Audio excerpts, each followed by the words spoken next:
itu menjadi momen puncak dan memang benar-benar terpuaskan gitu loh. Kayak kalau ibarat bisa di-cut, kayak ibarat kita nya. Wow, istilah yang gue suka. You really need a good lawyer. Gue langsung di situ pikiran gue langsung mengarah ke satu karakter. Jennifer Walters, which is seriesnya bakal muncul, dimana dia bakal jadi She-Hulk. Apply untuk beasiswa kayak gitu. Jadi benar-benar dia struggling buat hidupnya dia karena tantenya dia meninggal dan orang-orang lupa sama dia, which is dia nggak disupport lagi sama si Stark Industries atau mungkin sama Happy.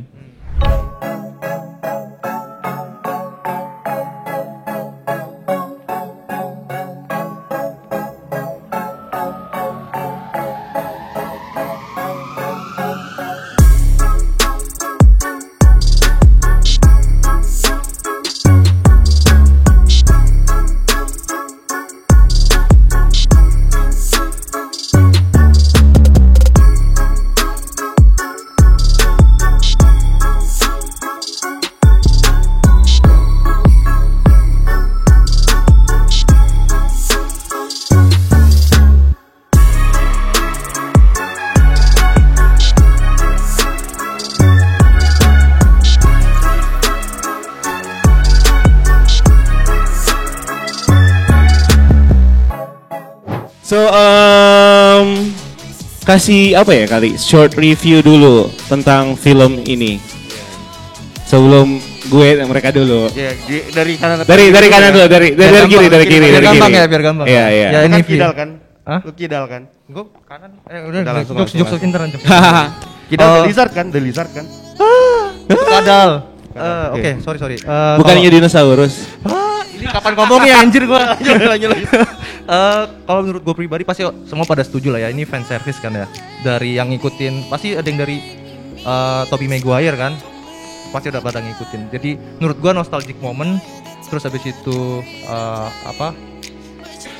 waktu bertiga muncul itu benar-benar langsung bikin kayak wah anjir excited banget nih gimana ke depannya kayak gitu sih kalau gue dari yang No Way Home ini gitu sih. Kalau Bang Eka, gue sih masih belum berubah. Jadi gue sudah sempat review film ini barengan sama Play Store Rewards yang males banget bikin konten itu. Jadi menurut gue ini adalah salah satu film fan service yang terbaik menurut gue. Terbaik bahkan jujur kalau gue bisa bilang ya, ada yang setuju sama gue sih. Kalau boleh gue compare dengan Avengers Endgame itu adalah salah satu film fan service.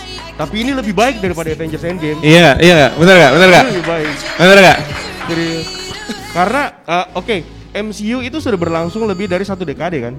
Iya. Cuman Spider-Man asal lu tahu itu dari tahun 2002. Nah itu dia. Dan itu udah meskipun memang proyeknya itu nggak berjalan setiap tahun sama seperti MCU, tapi ingatan dan memori kita itu tetap terekam dari tahun 2002 itu sampai sekarang. Dan ketika itu muncul di No Way Home, itu menjadi momen puncak dan memang benar-benar terpuaskan gitu loh. Kayak kalau ibarat bisa di-cut, kayak ibarat kita nya. Wow, istilah yang gue suka. Iya, istilahnya boleh. Paling bagus. Nah, tapi kalau untuk secara movie, gue nggak bilang ini salah satu film yang bagus karena masih ada yang lebih bagus daripada film ini kalau untuk story movie-nya. Tapi untuk fan service, gue kasih nilai hampir sempurna untuk ini. Iya, benar. Dan banyak reviewer akhirnya melupakan kayak cacat-cacat dari filmnya. Bener. Cuma gara-gara fan service itu. Kayak misalnya contoh kayak ada beberapa scene yang menurut gue nggak terlalu enak gitu loh. Yang paling gak enak kalau di gue sih di babak akhir, yang di babak ketiga pas di monumen patung Liberty itu. Karena beberapa kali emang ketangkap oleh mata gue sih, ketangkap itu CGI-nya itu kelihatan banget gitu loh. Jadi orang CGI yang baik itu adalah CGI yang nggak ketahuan. Iya benar. Tapi ini ketahuan, kelihatan banget gitu loh. Yang manjain mata lah ya. Yang manjain mata. Nah itu ketika pada saat Peter Parker, Tom Holland itu pengen nutup mukanya pakai ini, itu kelihatan CGI-nya sih. Iya. Sama yang waktu Mirror Dimension juga kelihatan banget bener, yang di atas bawah itu jorok banget sih. Jorok. Iya benar. Iya. Tapi ketutup aja gitu. Sama plot yang paling gue keselin adalah kenapa bisa si orang MIT, si cewek, si ibu-ibu yang disamperin bisa kekunci dalam mobil. Kan emang gak ada lock buka gitu dalam. Terus itu jadi drama yang kayak lu lu tinggal buka loket truk atau ada ginian truk keluar. Kacanya hancurin juga bisa kan pakai Iya, itu kan? kalau nggak bisa situ bisa di kiri. Iya. Tapi kenapa dia hey. Terus jadi masalah kayak oh my god, kayak apa gitu loh. Pemilihan plotnya ya agak ini. Iya. Terus yang bikin gue juga jadi penasaran kenapa lu nggak ngumpat kayak emak-emak? Hilang. Oke, overall yang jadi ini kan 3 Spider-Man akhirnya muncul. Terus oke lah Avi, normal lah ya gitu kan fan service. Tapi apakah ada masa depan kita nggak tahu. Masih bisa berteori dari situ. Tapi yang pasti bakal ada masa depan adalah yang muncul paling awal. Wah. Matt Murdock. Matt Murdock. Oh iya.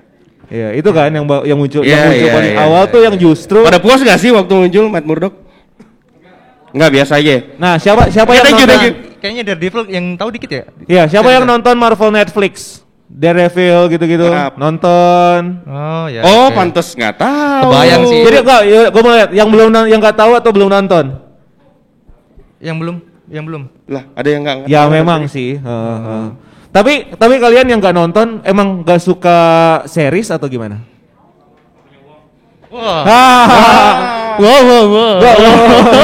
Nggak punya uang. Jujur sekali. Nggak atau tapi sama series-series MCU yang di Disney Plus nonton nggak? Tapi kenapa series Netflix gak ditonton yang Marvel? Lebih murah ya? Udah lama, bener sih. Udah lama. Iya, Udah lama dan gak canon. Iya. Iya. Ya, udah lama dan gak canon. Jadi, ya itu adalah salah satu karakter Matt Murdock, Daredevil. Ada yang nonton Daredevil yang jadul nggak? Ya. Yang Ben Affleck. Ben Affleck. Nonton nggak? Yang nggak nonton siapa? Benar. Oke, berarti purely nggak tahu tentang Daredevil. Oh, tahu. Oh, tahu. Tahu. Tentang Matt Murdock, Daredevil nggak tahu. Ya, kayaknya jadi konten tuh bisa nanti. Kita survei kan tadi ya, survei. Oh, ternyata dia belum Jadi, tahu. Jadi konten gue udah ditagih. Jadi kalau ya gue short recap aja. Ini adalah karakter buta. Apa sih Mbak ini? Iya ya. Tuna. Wah, touch shaming. Tunanetra. Gue yang buta Iya, gitu. nggak Maksudnya bisa karakternya melihat. blind. Gara-gara dia kena cairan waktu dia kecil. Dia kena cairan, gue lupa cairannya apa. Itu bikin dia penglihatannya berkurang. Tapi indera-indera yang lainnya dia itu meningkat. Meningkat tajam. Iya, jadi makin tajam dan dia jadi double lah, kayak kekuatannya jadi double dan segala macam. Iya. Dan akhirnya dia ini adalah dia sekolah hukum dan jadi lawyer. Dengan ya lawyernya nggak yang gimana yang kayak merintis gitu sama temennya ya. Dan akhirnya mereka menyelesaikan kasus-kasus hukum dari kliennya mereka dengan cara vigilante. Jadi kalau kayak dia mau ngebelain secara hukum nggak bisa nih, akhirnya dia ngebelainnya secara superheroik lah gitu kan, secara vigilante. Dia berubah jadi Daredevil, memanfaatkan dia bisa melihat dengan indera yang lain, dengan kakinya, dengan penciumannya, pendengarannya gitu kan, makanya lancar-lancar aja. Dan akhirnya ya udah dia jadi vigilante di satu wilayah di New York namanya Hell's Kitchen. Itu, which is Hell's Kitchen itu kalau misalnya mau disambung-sambung kalau di series Netflix itu wilayah kekuasaan kriminalnya si Kingpin yang kemarin nonton Hawkeye episode 5 muncul fotonya di HP-nya Kate Bishop. HP-nya Kate Bishop. Jadi agak, nah karena itu Hell's Kitchen sama Queens tetanggaan, jadi kadang mereka sama Kingpin juga punya kekuasaan di Queens, jadi sering terlibat juga sama Spider-Man. Jadi ibarat kata mereka Daredevil sama Spider-Man nge-share musuh yang sama. Iya. Kayak gitu. Nah, munculnya dia di sini tuh agak ini ya. Sebenarnya gua yang waktu awal-awal gue selalu bilang teori untuk apa dia muncul di sini. Karena Stark Industries kan harusnya bisa punya capability untuk bayar lebih. Ternyata Stark Industries dianggap terlibat secara hukum, ya kan? Ya, dijelasin Kena ya. kasus juga Stark Industries gitu. Makanya dia si Peter Parker nggak banyak butuh pertolongan. Itu sih. Nah, masa depannya bakal panjang banget karena seriesnya MCU Netflix kalian aja nggak tahu gitu kan, dan udah banyak orang yang mungkin di luar sana nggak tahu. Itu bakal menceritakan mungkin atau bakal melibatkan lagi si karakter Daredevil ini di MCU nantinya. So, New Avenger is coming. Yes, benar. Yes, benar. Dan the new Spider-Man is coming sih. The new Spider-Man is coming. Yang Gitu. literally nggak pakai teknologi Stark ya. Ya. Iya. Dan itu dia yang gue suka di sini juga ini loh. pembentukan karakter Spider-Man kembali ke asal usulnya. Iya, nggak yang sih? nyewa apartemen. Yang nyewa apartemen, yang dia struggling dengan kehidupannya dia, Mulai yang dia dari harus nol. sambil kerja, yang dia harus gimana caranya kuliah, dan tadi ada GED test tuh kayak Oh iya. lo bisa kayak apa ya, program prakerja di sini. Iya. Oh iya. Iya, bener.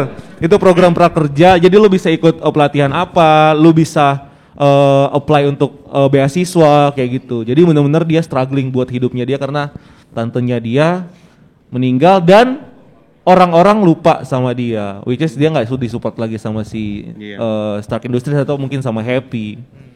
Gitu. Jadi kita akan melihat Spider-Man yang miskin lagi. Mulai dari nol. Mulai dari nol. And iya. Tobey Maguire. Dan itulah Spider-Man yang sebenarnya gitu. Iya, benar. Itu Benar, Spider-Man. benar. Jujur kalau menurut gue ya, momen tersebut adalah momen terbaik kedua setelah bergabungnya atau Spider People SM. Momen ketika di scene akhir itu momen terbaik kedua untuk gue. Akhirnya gue bisa ngelihat Spider-Man gitu loh. Iya, Maksudnya benar. ini Spider-Man ini yang selama ini harusnya Yang dia pakai handphone untuk ngedengerin untuk ngedengerin ini laporan polisi. radio polisi. Pemerintahan, Ya, ya. Itu callback banget sih sama Itu yang callback ini. banget Tapi sama dengan- Tobey Maguire gitu. Tapi dengan atmosfer yang berbeda. Iya benar dengan adaptasi teknologi di zaman Iya, ini kan benar. yang semua serba digital itu keren banget.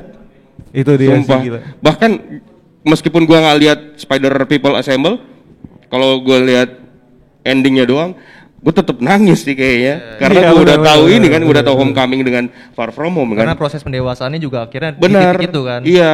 Nah ini yang gue cari. Ini Spider-Man yang gue cari nih kayak gitu. Ini Spider-Man. Gitu. Dan di timingnya yang pas saat dia lulus Iya. SMA. SMA. Benar. Timingnya pas. Benar. Iya. Kan kalau misalnya SMA-nya kita nggak pernah tahu dong yang sebelum. Oke, kita tahu di senior years-nya lah di dua Spider-Man yang sebelumnya. Iya. Senior years-nya oke kayak gitu kan. Tapi di sini ditunjukin banget 2 tahun 3 ya. 2 tahun terakhir. Oh iya, 2 tahun terakhir. Betul kan? 2 tahun dia di SMA, 3 tahun sebenarnya. 2 tahun di SMA, hidupnya seperti apa? Gitu. Iya, yes. Jadi ditunjukin kayak lu bisa hidup berkecukupan. NB-nya masih muda, bisa kerja gitu kan. Dianya masih punya teknologi apa segala macam, apartemennya bagus, tiba-tiba harus drop gara-gara NB meninggal. Dan dilupakan sebagai Peter Parker. Yoi. Tapi Spider-Man-nya masih diingat lah ya tetap. Spider-Man masih diingat. Iya. Mungkin banyak yang nanya gimana terakhirnya tuh. Spider-Man sebenarnya masih diingat. Yang dilupakan itu adalah Peter Parker. Ya. Nah, terus ada satu yang menarik adalah ada kemungkinan another lawyer untuk terlibat di kasusnya. Wah. Ini sebenarnya adanya di awal-awal, ya kan? Ada kemungkinan keterlibatan another lawyer atau pengacara yang lain untuk membela Happy Hogan di kasus ini. Ya kan? Karena nggak tahu Matt Murdock nggak mau ngurusin atau gimana, dia bilang you really need a good lawyer. Kalau misalnya gitu kan, kalau misalnya emang dia mau menawarkan, gue aja gitu kan. Tapi dia bilang, you really need a good lawyer. Gue langsung di situ pikiran gue langsung mengarah ke satu karakter. Jennifer Walters, which is seriesnya bakal muncul, dimana dia bakal jadi She-Hulk. Gitu. Jadi si Happy Hogan ini nantinya bakal kita ini teori ya. Kan karena ditis dengan kata-kata seperti itu, you really need a good lawyer. Good lawyer siapa? Kalau misalnya dilihat di opsinya dan udah bakal keluar itu She-Hulk, namanya Jennifer Walters. Gitu. Dan kasus yang bakal kasuskan adalah kasus senjatanya Stark Industries yang hilang. Yang hilang ya. Nyambungnya ke series Armor Wars. Betul. Dimana di Armor Wars itu bakal Gila. Wih, keren banget. Sepi tadi. Iya dong. Series Armor Wars di mana Armor Wars itu kan menceritakan bagaimana si siapa? Don Cheadle. Iya. Who's the character? James Rhodey. War Machine. Ya, James Rhodey. James Rhodey ini dia akan mencari teknologi atau senjatanya Tony Stark yang hilang, yang dipakai sama tangan-tangan yang salah. Gitu kan? Nyambung lagi sama endingnya The Falcon and the Winter Soldier, di mana ada power broker dipimpin sama Sharon Carter, udah masuk ke CIA dan nantinya bakal mengurusi soal senjata-senjata yang nanti bisa dia pakai atau bisa diambil untuk dia jual di pasar gelap.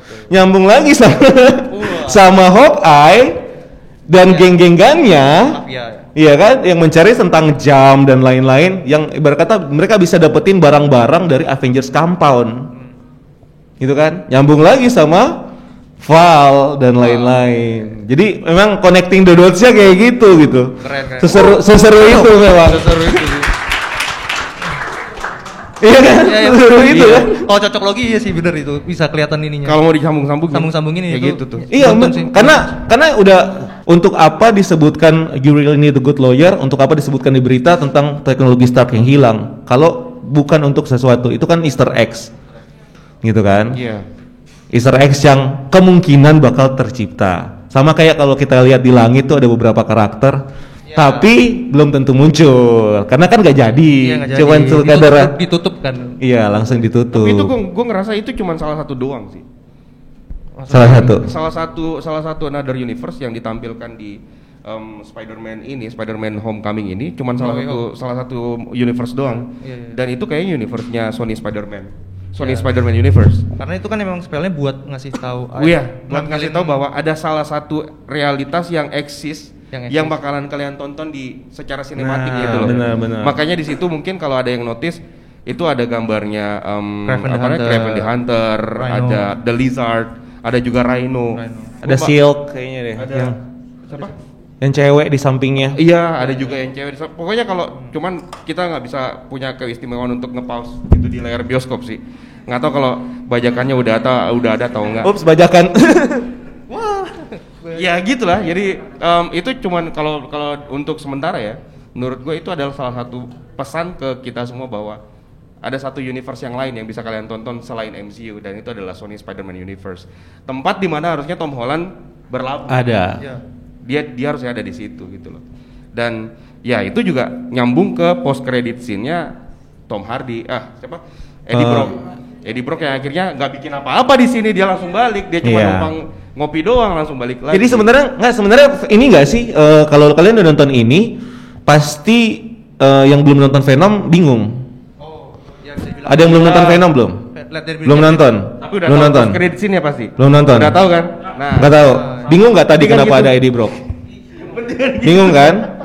Karena ya maksudnya ya intinya adalah film Venom itu paling pentingnya adalah tentang post credit di scene post credit scene doang yang penting. Yang penting. Di mana sih akhirnya sih ini gue nggak apa-apa ya, gue spoiler aja karena lu udah kena spoiler juga sebenarnya dari filmnya. Iya. Jadi si Eddie Brock ini dia dikejar sama polisi dan akhirnya lari ke Meksiko. Mencari tempat baru di mana mereka bisa jadi Little Protector. Nah, di sana tiba-tiba mereka pindah. Set. Nah, Yang tadinya malam tiba-tiba jadi siang di kamar yang sama. Mereka bingung, tiba-tiba ada orang keluar gitu. Jadi dan di berita si Venomnya ngelihat ada berita tentang Spider-Man si Tom Holland ini. Jadi kayak oh ini nih dibilang apa ya? Bad guy. Ya, bad guy. gitu, the bad guy. Jadi disitulah dia pindah ke MCU dan pikir kita bakal panjang nih, gitu kan? Entah dia bakal ketinggalan di situ kah, entah dia bakal ikutan bertarung kah? Tapi ternyata tidak. Dia datang cuma ngerecetin, ninggalin satu simbiotnya dia di situ. dan ternyata itu adalah salah satu fan service juga. Fan service juga. Yes, itu fan service membunuh kita. Setidaknya dia mempelajari universe-nya ya. Ada belajar Hulk. Tapi belajar- sebenarnya scene itu ada beberapa DM yang masuk ke gua. Scene itu sebenarnya membingungkan karena Doctor Strange sendiri bilang yang kemungkinan terjebak di realitas utama MCU itu adalah karakter-karakter yang sebenarnya tahu siapa Peter Parker dan Spider-Man. Iya. Iya kan? Benar. So, kenapa Venom bisa ada di situ? Nah, itu salahnya. Terlalu fan service tapi melupakan hal detail. Sebenarnya nggak salah-salah juga, tapi agak susah untuk dicocokologinya karena ada satu petunjuk sebenarnya yang bisa kita tahu. Gue lupa di scene sebelah mana. Yang jelas gue ingat Venom pernah bilang bahwa mereka adalah makhluk yang punya pengetahuan luas dan sudah punya pengetahuan tentang multiversal. Betul. Jadi Venom atau simbiot itu sebenarnya punya pengetahuan multiversal. Kita tahu di film Spider-Man 3 Sam Raimi tahun 2007 ya kalau nggak salah. Iya. Di situ kan ada Venom juga. Di situ ada simbiot dan itu bisa dianggap sebagai alternatif realitas alternatif dan dari situlah Venom tahu siapa identitas Spider-Man yang sebenarnya. Makanya di ending atau di post credit scene Venom Let There Be Carnage, Venom itu seolah-olah kenal. Sepertinya gue tahu this guy. Iya, kan? iya. Karena mungkin dia sudah tahu dari simbiot alternatifnya si Venom yang diperankan sama Topher Grace di Spider-Man 3. Mungkin dari situ. Cuman emang kalau dicocok secara cocokologi itu agak terlalu dipaksain gitu. Tapi ya yang ninggalin petunjuknya cuma di situ doang. Karena dia punya pengetahuan tentang multiversal. Gitu doang sih. Tapi emang dia harusnya muncul nggak sih? Karena di filmnya si Doctor Strange kan bilang gua bikin 6 spell nih. Terus habis itu si Tom Holland bilang 5. Tapi ternyata yang ditarik ke dungeonnya itu cuma 5. Sedangkan satunya itu si Tom Hardy yang harusnya mungkin bisa muncul gitu. Ya nggak sih? Iya, benar. Ya kan? Karena dia bilang 6 spell. Wah, cakep nih anak ini. Tapi beneran 5 apa 6? Kalau dilihat sih Harusnya 6. Dilihat Harusnya 6. Kalau dilihat lagi ya, mungkin ada yang mau nonton lagi buat mastiin gitu kan. Siapa tahu. Ya silahkan. Lumayan gitu. ngebantu Sony nih. Ya tapi kalau misalnya memperhatiin lagi, itu menurut gua ada 6 spell. Karena ada spell kecil terakhir yang akhirnya dipaksa ditahan gitu. Mungkin karena spell itu makanya ngambilnya dari universe yang tidak gitu ya, lah. ya. Tiba-tiba random dia keikut gitu. Menurut gua sih gitu. Tapi yang gue heran kenapa datangnya cuma dari 3 universe 4 lah, dari 3 universe itu. Padahal kan dia bilang universe itu infinite. Iya. Ya, karena yang ditampilin di film cuman itu. Karena fan service, Pak. Cuma fan service, karena fan service. Harusnya kalau mau berani ya, harusnya munculin karakter baru gitu loh. Kalau iya benar. Kekurang beranian si Sony dan Marvel itu yang menjadi titik lemahnya sebenarnya film ini. Kalau kalimatnya adalah kemungkinan yang tidak terbatas untuk kemunculan berbagai karakter dari universe lain yang tahu identitas Spider-Man adalah Peter Parker, harusnya jangan dari 2 ini doang yang mewakili, harus ada yang lain. Atau paling enggak lengkapin deh dari Spider-Man Into the Spider-Verse gitu. Iya satu gitu ya, dari Spider-Man Into the Spider-Verse gitu kan. Miles Morales gitu. Iya Morales. Gini loh, soalnya dari series What If di ending credit atau di trailernya Doctor Strange in the Multiverse of Madness kan sudah ada satu tuh yang bisa di live action kan. Strange Evil Strange Supreme. Yeah. Ya, masa dari Spider-Man Into the Spider-Verse nggak ada yang bisa di live action kan? Iya, makanya. Hashtag Miles Morales. Ya. Tapi udah ditis kan, maksudnya ini bener, ini line fan service juga kan. Iya benar. Dia kan I was thinking you're black gitu kan. There must be a black Spider-Man out there gitu kan. Itu udah kayak pas dengerin line itu kayak, weh Miles Morales gitu, langsung sampai ke situ gitu loh. Pasti pada notice sih sebenarnya kalau pas itu. Notice kan ya pas. Notice kan yang pas bilang black Spider-Man. Itu sih gila. Ya, kalau dilihat juga case-nya kayaknya ada deh muncul di premiere. Cuman kita nggak tahu itu masih spekulasi ya. Ada salah satu aktor yang bukan rasis kulit hitam. Atau jangan-jangan ada deleted scene ya lagi. Wah. Kok makin sana ya? Gila ya kalau ada deleted. Tapi kalau ada deleted scene itu menarik juga tuh. Siapa tahu Lil Nas enggak. Soalnya ada yang di delete juga kan memang. Kenapa? Soalnya memang ada yang di delete scene juga kan. Ada delete scene. Kita panggil ini kali ya, Aryo yang adanya Tom Holland kan nggak muncul kan akhirnya. Oh iya adanya Tom Holland nggak muncul. Iya katanya adanya Tom Holland. Tapi memang banyak katanya sih banyak yang dipotong scene-nya. Iya. Banyak yang dipotong kayaknya. Siapa tahu itu salah satunya. Mungkin salah satunya. Soalnya yang adanya Tom Holland tuh itu salah satu yang ini juga sih. Kan dia menjual drama katanya. Kalau gue jadi Sony ya untuk mengisi dead air. Kalau gue jadi Sony ya, gue bakalan manfaatin hype Spider-Man No Way Home untuk ngangkat hype-nya Spider-Man Across the Spider-Verse. Buat yang sequelnya itu. Iya, jadi gue bakalan munculin ya paling nggak salah satu di antara karakter-karakternya di Into the Spider-Verse. Ya entah itu mungkin villainnya atau mungkin si Miles Morales-nya langsung, gue bakalan manfaatin itu. Kalau gue jadi Sony sih sebenarnya. Harusnya. Iya. Ini hype-nya No Way Home bahkan gue bisa bilang setara dan hampir lebih dari ini sih, mungkin lebih dari Endgame sih kayaknya. Iya kan. Karena lintas waktunya itu yang panjang banget. Lintas waktu bukan cuma menggait fans MCU tapi fans Spider-Man yang dari zaman dulu juga. Gitu. Iya, benar itu. Makanya jangan heran kalau ada bapak-bapak kayak gua itu ada di bioskop. Iya. Yang gara-gara lu semua sih bilang bapak-bapak ya, aduh. Yang teriak-teriak waktu Toby Andrew muncul. Enggak, bukan gua. Oh, bukan lu ya? Bukan. Oh iya, itu sumpah sih. Perasaan waktu Tom Andrew muncul si dua Spider-Man itu muncul sih gila. Sih itu kayak wah, waktu pertama nonton itu gue jam 11 pagi di GI, itu gue sampai naik ke bangku. Wah. Sampai kayak gila sih. Gila sih. Gak usah dipakai juga. Sampai begitu gua tanya teman gua gitu kan hari pertama. Sampai begitu gua dan satu studio tuh kayak Gue beda ya sama dia. Lu gimana emang, Bang? Gue gini. Lah ngapain? Andrew. Lah, masa kayak gitu? Iya, gue sembunyi takut. Kan kursi lu Malah ditimpukin. gue sampai berdiri serius dan awalnya nggak ada yang gitu kan pas weh langsung weh biasa mungkin orang-orang nggak pernah nonton nobar kali ya jadi nggak tahu serunya gitu kan experience beda experience-nya. gitu. Nah pas yang kedua baru tuh yang kedua sih udah karena biasa. lu udah muncul satu nggak mungkin nggak muncul yang satu lagi udah yang kedua udah pasti gitu Nanggung soalnya. nanggung Masa cuma satu. Tapi itu yang sih. carry interview tuh Andrew Garfield doang ya. Tobey Maguire tuh nggak terlalu aktif itu kalau ditanyain kan soal Spider-Man. Ya. Kita Dan nggak- sebenarnya kalau gua kan sering karena apa ya? Gua search history YouTube gitu ya tentang Spider-Man. Spider-Man. Muncul deh tuh dan ternyata Andrew Garfield gua mungkin karena promo filmnya dia yang lagi aktif sekarang si TikTok gitu. iya, Tik boom. Tik Boom mungkin karena itu.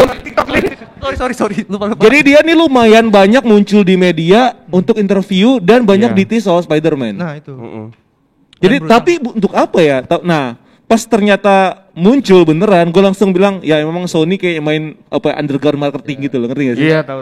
Kayak si Jeremy Renner waktu ditanya Yelena Belova muncul atau enggak kan kayak gitu kan siapa gitu kan nggak tahu gitu. Itu sudah pasti. Ya pokoknya dari sini kita udah tahu ya kalau misalnya kita ada satu karakter yang kemungkinan akan muncul dan udah tersebar terus pada sorry gue nggak Jangan percaya. jangan percaya bohong. Udah gua bilangin Buat jangan trik percaya. marketing. Itu trik marketing, jangan percaya.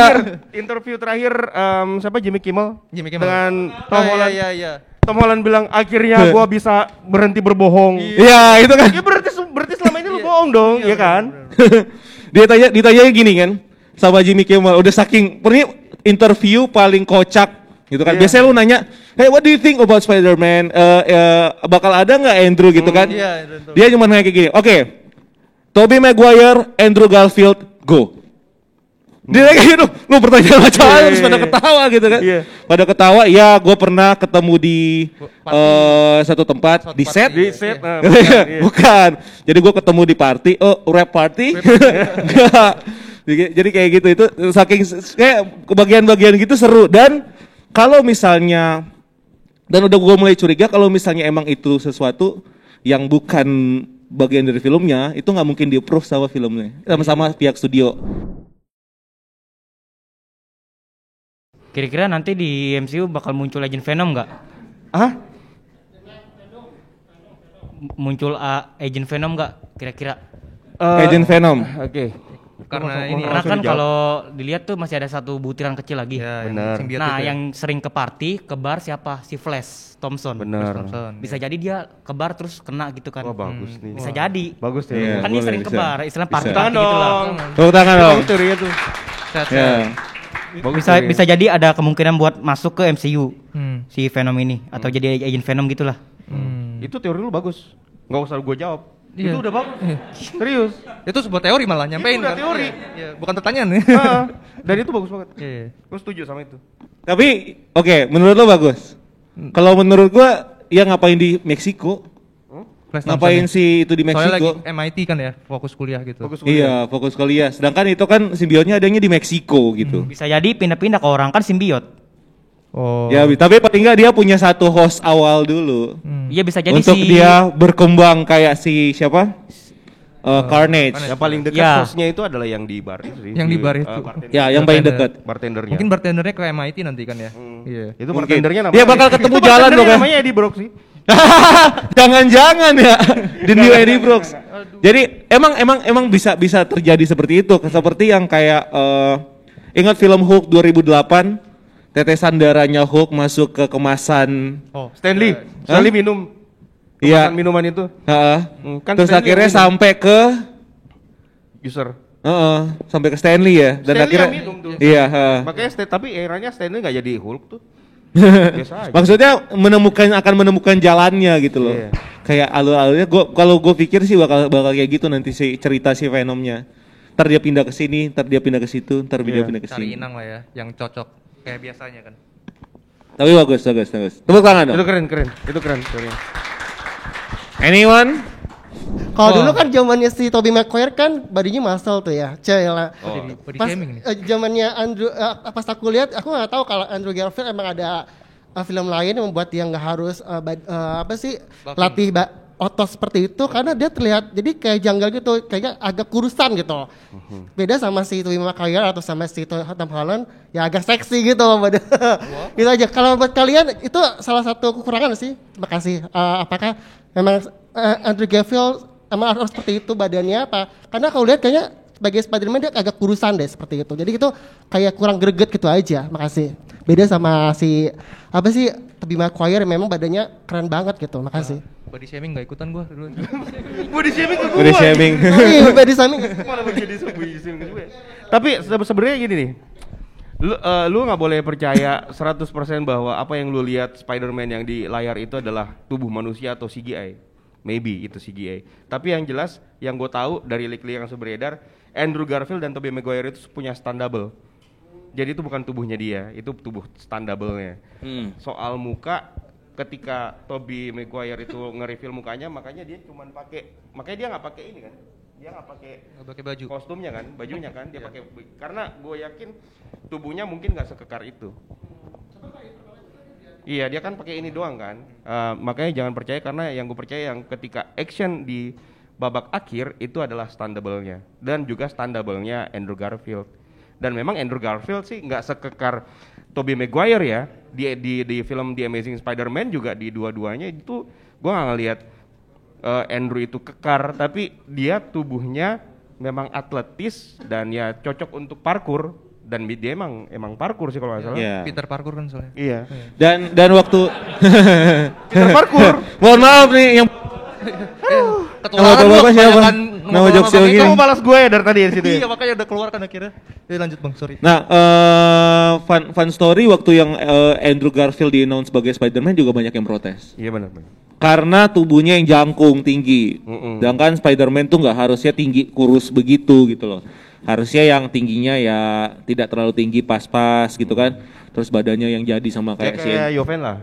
Enggak, dia nggak bisa. Dia emang udah Shang-Chi dia nih. Udah Shang-Chi. Ya, Gitu. Dan banyak yang protes gitu kan. Makanya kalau mau dilihat sebenarnya kalau yang paling mirip, yang agak-agak mendekati ya antara Tom Holland sama si Tobey Maguire waktu dulu. Gitu. Makanya ya biasalah banyak fans komik yang kayak gue maunya yang begini gitu kan, gue maunya yang begitu kalau di live action gitu. Lu aja yang bikin filmnya. Iya, preferensi itu kelihatan. sama kayak Wolverine gitu kan. Wolverine awalnya si Hugh Jackman ya? Iya, Iya. Itu diprotes Terlalu jangkung, karena kan? dia terlalu tinggi, Iya, terlalu sedangkan jangkung. Wolverine itu pendek. Kayak gitu. Tapi kalau Andrew Garfield nggak tinggi nggak bisa iniin Tobey Maguire, my back. Oh iya, Iya, my back. Itu referensinya nggak coy? Iya, itu referensi udah tahu sih, udah berapa kali terulang sih itu sebenarnya. Iya. Tapi akhirnya yang ngebenerin belakang tulangnya yang sakit itu ya si Andrew Garfield. Kayak itu jadi redeem sih untuk ya kedua karakter ini masing-masing punya Saling melengkapi melengkapi. gitu. Iya, benar. My back jadi ingat waktu dia jatuh kan. My back. Iya. Gua nggak nyangka loh sampai dikeluarin sampai segitunya untuk nge-service kita yang nonton di. Iya, benar. Gua Emang nggak benar-benar nyangka. pure Iya, fan benar. service sih. Iya. Ada lagi? Yang belakang. Sebelumnya kenalin dulu, nama gue Nanda, gue Halo, dari Nanda. Jaksel.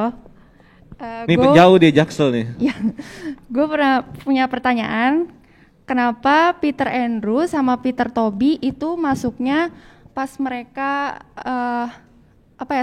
sudah selesai fighting sama villain mereka. Sementara villain itu muncul pas mereka lagi menggebu-gebunya fighting sama Spider-Man gitu. Kenapa munculnya di timeline yang berbeda? Gitu aja sih. Kasih. Oh iya. That's a Itu good good question question. sumpah, good That's a question. good question. Jadi tadi agak nggak jelas tapi gue jelasin lagi. Jadi pertanyaan siapa tadi? Nanda bilang kenapa si Spider-Man ini tiba-tiba pindah ke MCU di saat mereka tuh lagi bener-bener marah dan menggebu-gebunya ngelawan Spider-Man. Gitu kan? Kenapa dan di timeline yang berbeda-beda padahal di satu universe. Itu sih. Anda punya jawaban? Ngajar. Wah, oke. Ini emang jadi sesuatu yang ini juga sih membingungkan gitu kan? Sebenarnya nggak buat untuk tujuan fan service. Iya ya nggak? benar. Tapi Ditahan sebenarnya sebetulnya. Kalau mau dijelasin sebenarnya bisa juga sih karena lagi-lagi yang namanya multiverse itu kan memang kemungkinan yang tidak terbatas dan ketika multiverse pecah itu bisa terjadi kapan saja dan bisa terjadi to anyone, maksudnya terserah. Mungkin pada saat kita barengan muncul multiverse pecah, Rian yang hilang di timeline ini, tapi di timeline masa depan mungkin Yoven yang hilang, gua nggak hilang. Lah kenapa? Nggak apa-apa. Oh ya udah deh. Ya gitu kayak gitu. Yang namanya multiverse konsepnya kayak gitu. Dan yang kejadian itu berarti ada 2 kejadian kan? Ada 2 titik yang mana itu adalah titik nexus event. Nexus event. Lu nggak perlu mikirin nexus event karena itu pasti benerin sama TVA. Ya, benerin sama TVA. Jadi ya konsepnya kayak gitu. Ketika fight scene Green Goblin yang sebelum ketusuk glider, berarti dia ketarik ke MCU, sama seperti Doc Ock juga ketarik di MCU ketika ini ya mau mindahin fusion reactor fusionnya ya. Juga sama yang villain-villain lainnya, itu kejadiannya kayak gitu. Perpindahan multiverse itu terjadi kepada satu subjek dengan di sekelilingnya, cuman di sekeliling. Jadi kayak misalnya gua nih, subjeknya gua. Kalian adalah subjek di sekeliling gua gitu loh. Jadi kalian diibaratkan bukan subjek. Ini sebenarnya pertanyaannya nyambung kepada, tapi nggak tahu ini benar atau enggak ya. Kenapa kalau memang kalau memang Eddie Brock itu adalah berasal dari dari realitas alternatif, kenapa simbiot tinggal? Iya kan? Sebenarnya kan, itu pertanyaan gue sebenarnya. Yeah. Kenapa simbiot tinggal? Kan dia dikenali dari universe lain. Sementara rapalan mantra itu mengembalikan semua yang seutuh-utuhnya gitu. Bahkan sampai kalau dilihat rapalan mantra, kalau dilihat dari mantranya gauntletnya Spider-Man itu bahkan ngedeteksi tanaman sebagai villain yang akhirnya dikirim ke ini kan. Jadi sampai seberlaku itu. Nah, seperti itulah teori dari multiverse yang terjadi di Spider-Man No Way Home ini. Gua subjeknya, sekeliling gua itu adalah pendukung apa sih namanya? Kayak lingkungan gitu loh. Lingkungan sekeliling gua juga berbeda. Kalian juga terhapus dari point of view gua. Kalau menurut point of view gua kan. Sama seperti kejadian kayak si ini deh, Eddie Brock di post credit scene Venom. Ya kayak gitu. Jadi bukan berarti pada saat yang bersamaan kita semua tiba-tiba berpindah multiverse, bisa saja terjadi sih. Cuman memang pada saat dia mungkin terjadi, itu terjadi pada saat mereka belum lama mengetahui identitas asli dari Spider-Man adalah Peter Parker. Maybe, mungkin kayak itu. Iya, benar. Jadi di titik kalau menurut gua di titik di mana mungkin tidak jauh dari mereka mengetahui kalau Peter Parker itu Spider-Man dan itu sesuatu yang baru buat dia. Mantra itu kawin dengan pengetahuan yang dia baru dia tahu ini. Akhirnya kawin. Nah, jadinya nariknya dia.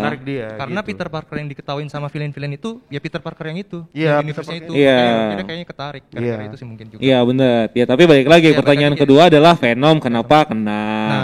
Terus kenapa kalau misalnya yang ditarik adalah orang-orang yang tahu Peter Parker itu Spider-Man, kenapa si Peter Parker itu ditarik? Kenapa juga kalau misalnya Peter Parker itu ditarik, kenapa enggak MJ?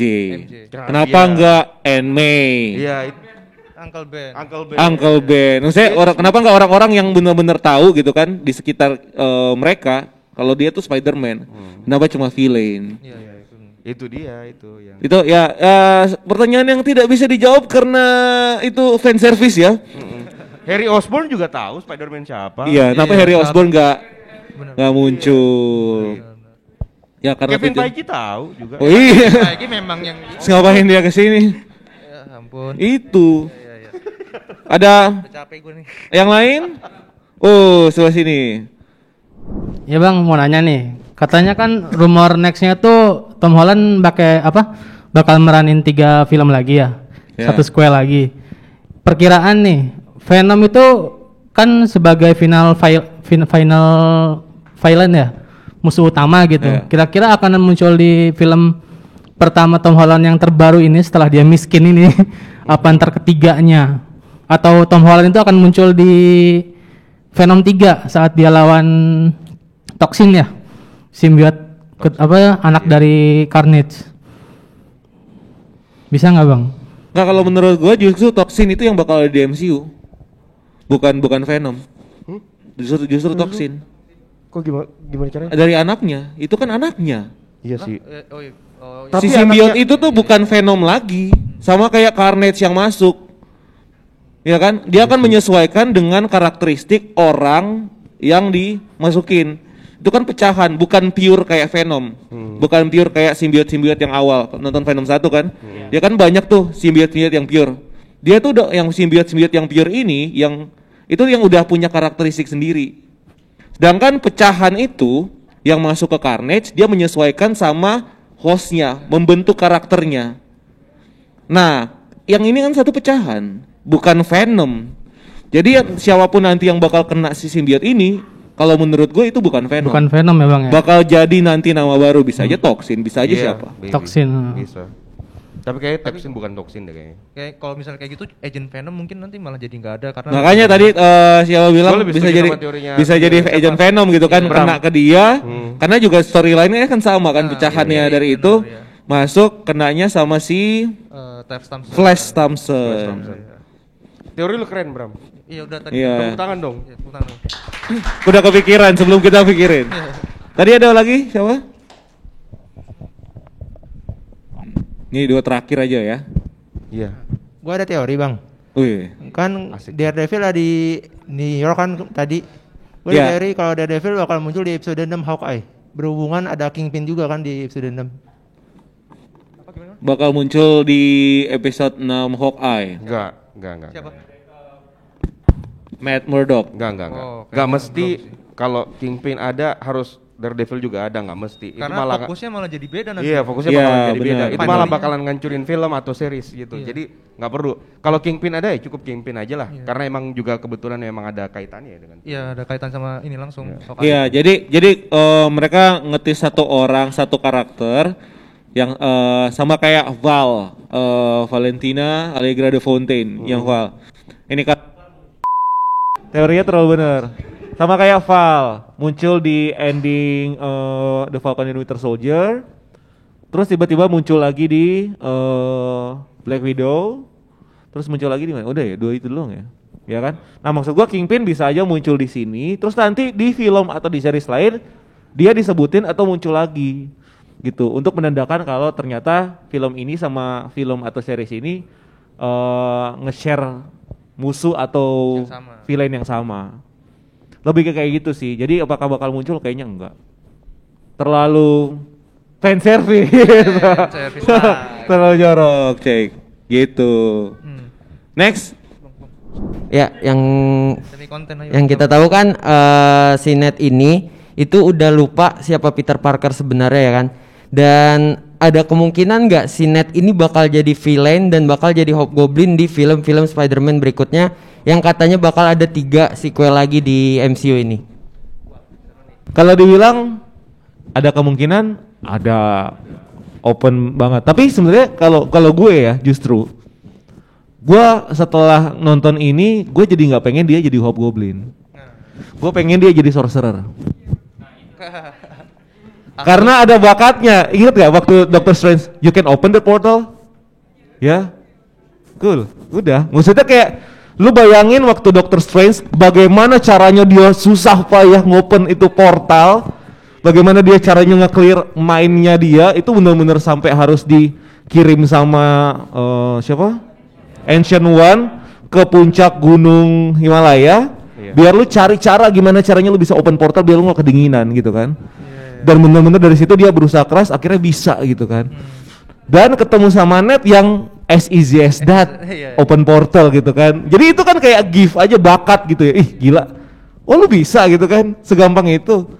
Di situ gue langsung ada pikiran, wah gila sih kalau Ned join sorcerer, kayak bakal jadi storyline yang sangat-sangat menarik. Apalagi ada tambahan scene kan waktu si Ned datang ke Sanctum Sanctorum, dia bilang kayak gue ngerasa kayak kakek nenek gue bilang gue bisa Iya tangannya gatel. kayak Mungkin itu udah gift yang bakal ditampilin nanti ya. Gak tahu di film yang mana. Iya. Jadi menurut gue sih gitu. Kalau menurut lu gimana? Ya paling tidak gue setuju. Tapi paling tidak Ned harus belajar untuk nutup portal. Benar. Udah buka kan? Benar. Gue suka nih jokesnya nih. Iya kan? Iya. Ibarat lu bisa buka baju tapi lu gak bisa nutup baju lu. Iya. Kenapa harus Gimana baju? caranya? Iya benar sih. Iya kan? benar. Malu-maluin maksudnya. Oh iya. Ya itu. Tapi ya itu it's a good ini sih. Kalau bicara tentang Hobgoblin lupakan, forget about it. Iya. Tapi dia Karena- kan engineer di MIT, maksud gue bisa jadi dia malah mempelajari teknologi, terus habis itu juga Enggak, dungeon. enggak sih. Bisa jadi. Bisa jadi. Iya, bisa jadi. kalau possibility-nya ngambil dari situ bisa, tapi tidak ada clue. Tidak ada clue ya itu. Nggak ada clue apa-apa gitu kan, kayak ya udah kita kalau ngebayangin ibarat kata ya Ned abis itu mati abis ini as easy as that gitu kan. Iya. Karena tidak ada clue gitu kan. Belum Everything lagi, jangan lupakan dia sampai nanyain tentang siapa sih sahabatnya Peter Parker di universe lain. Ternyata Harry Osborn yang digambarkan dia dulu sahabat gua, terus dia mati di tangan gua. Di tangan gua. Iya. Iya. Kan? Jadi kayak udahlah nggak mungkin jadi jahat, Ned nggak mungkin jadi jahat gitu. Karena MCU gue percaya dari dulu dia mereka nggak bakalan mengulang formulasi yang pernah ditampilkan sebelumnya. Makanya gue penasaran sama Fantastic Four itu bakalan diapain. Karena mau diulang bagaimanapun yang terlalu ikonik adalah Fantastic Four pertama dan yang gagal ini yang kemarin yang diribut. Itu formulasinya yang memang template-nya kayak gitu. Cuman mau diapain sama MCU itu yang bikin gue penasaran, apalagi sutradaranya John Watts. Iya, kok jadi kemana-mana ya omongan gue. Kan cocok logi. Iya. Ya apalagi yang di Spider-Man ini kan kita tahu nggak diceritain lagi tuh dia digigit laba-laba lah, dia apalah kan segala macam. Kan? Itu formula yang diulang-ulang yang sama. Padahal itu poin kunci untuk Spider-Man loh. Tapi nggak diulang sama MCU karena mereka udah percaya ini udah orang tahu. Orang udah tahu. Nggak gitu usah loh. diceritain juga orang udah pada tahu. Gitu. Itu. Makanya gua agak ragu juga bakal diceritakan ulang si Daredevil. Iya. Simpan baik-baik ekspektasi tuh, nggak usah terlalu tinggi ekspektasinya untuk origin Daredevil. Paling cuman bakal ada obrolan atau cerita. Ya gua kecil atau mungkin sedikit flashback, tapi nggak bakal jadi plot di ceritanya. Benar. Ya? Bukan plot lanjutan. Bukan. Ya? Apalagi udah ini kan di No Way Home ini kan Matt Murdock udah punya kekuatan itu kan. Iya. Udah terlatih kan. Dia udah terlatih kan. Gitu. Tapi nggak penasaran nih Peter Parker nanya doang, how can you do that? Gitu doang. Iya gitu doang. I'm a really good lawyer. Tapi MCU emang gitu sih, maksudnya hanya dengan adegan sesimpel itu bisa membuat kita mikir macam-macam gitu loh, bisa membuat kita mikir sampai ke originnya. Spekulasi. Iya, that's a good point. Benar. Dan itu nggak terjadi di satu film ini doang, udah beberapa film sebelumnya terjadi kejadian kayak gitu. Cuman gara-gara satu scene doang, itu kita bisa callback kemana-mana gitu loh, kayak gitu. Dan hebatnya MCU ya di situ. Makanya tepuk tangan untuk kalian semua. Tepuk tangan.